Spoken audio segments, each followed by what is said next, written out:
Welcome to Michigan Condo Voices, where real co-owners and real Michigan communities come together. We break down the issues that matter most with clarity and transparency. Let's get into today's episode. Hi everyone, this is Stephanie with Michigan Condo Voices. Serving on the HOA or condominium board is not just a volunteer position, it's a fiduciary role.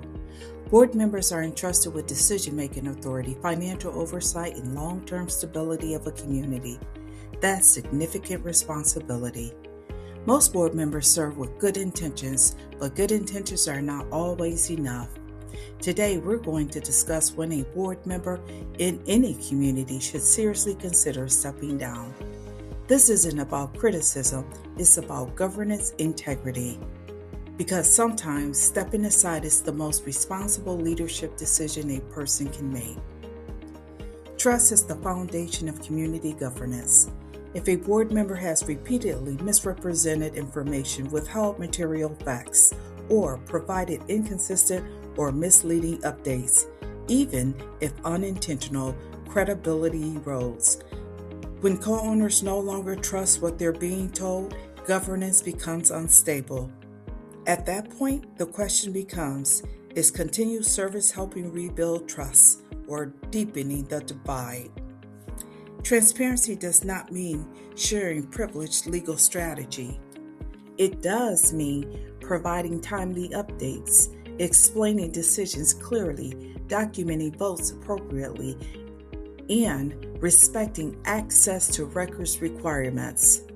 If a board member consistently resists transparency without legitimate reason, it creates suspicion, even where none may have been intended.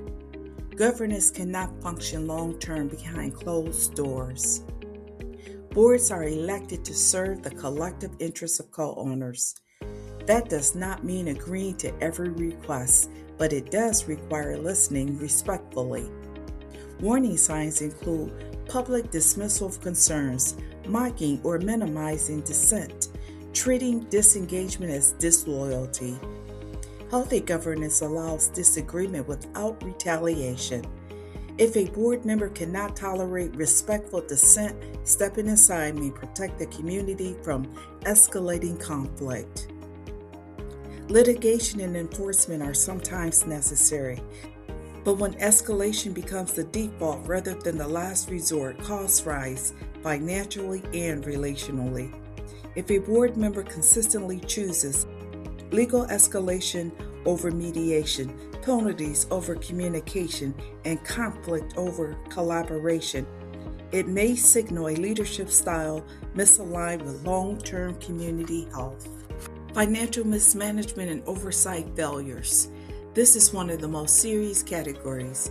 Examples may include failure to follow budgeting procedures, ignoring reserve study recommendations, inadequate oversight of vendors, and poor internal controls. Not every financial mistake requires resignation, but patterns of negligence or unwillingness to correct deficiencies may. Board members are fiduciaries. That includes financial stewardship. Conflicts of interest are not automatically unethical. They become problematic when they are undisclosed, the board member refuses recusal when appropriate, and personal relationships influence decision-making.